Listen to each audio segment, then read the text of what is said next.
In the quiet hills of Vinci, Italy, in 1452, a child was born who would go on to shape the very fabric of human understanding. His name was Leonardo da Vinci, and he would become more than just a painter. He would become the mind that bridged the worlds of art, science, and invention. When you think of Leonardo, what comes to mind? The Mona Lisa, that enigmatic smile.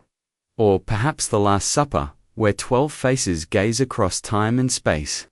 But what if I told you that the genius behind these masterpieces was not just an artist, but a visionary?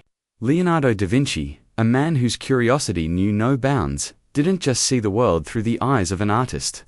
He saw it through the eyes of a scientist, a mathematician, an engineer. While others painted, Leonardo sought to understand why things existed as they did, why they moved, why they breathed, and why they flew. Born in a small town, Leonardo never saw boundaries. His inquisitive nature took him far beyond the canvas.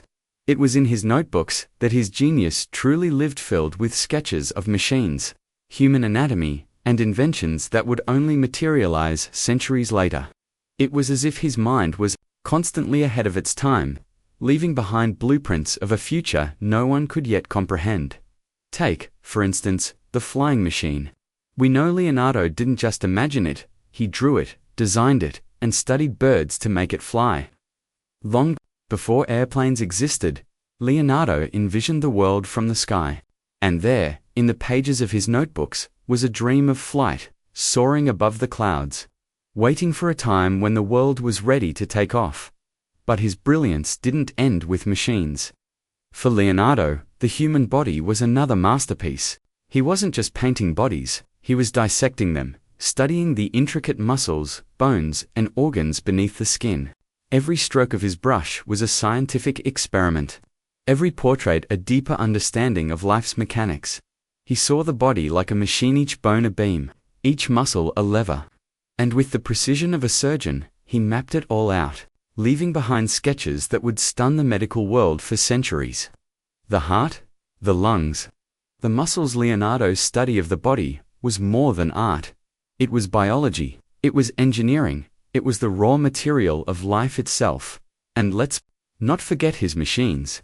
These weren't just fantastical designs, they were blueprints for the future. A helicopter, a tank, a diving suit, all sketched by a man whose mind didn't think in centuries, but in eons. He saw a world not as it was, but as it could be. But here's the question: how did a man of the 15th century come to envision things that we wouldn't see in reality for hundreds of years? What made Leonardo da Vinci's mind so unique, so far ahead of his time? It wasn't just his genius, it was his approach to life. Leonardo didn't just paint what he saw. He painted what he understood. He didn't simply look at the world. He studied it, he questioned it, he broke it down to its core. He sought to answer questions that no one had thought to ask yet.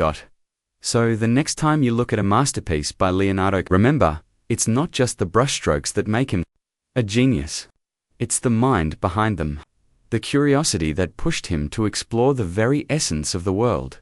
And as we stand here, centuries later, perhaps we are still trying to catch up to the mind of Leonardo da Vinci, a man who saw the future long before it ever arrived. If you've been inspired by the mind of this genius, don't forget to like, subscribe, and ring the bell. Join us as we continue to uncover the untold stories of history's greatest minds. Because, as Leonardo himself might have said, the greatest deception men suffer is from their own opinions, and perhaps we too are still deceived by the boundaries we've set for ourselves. Let's break them together.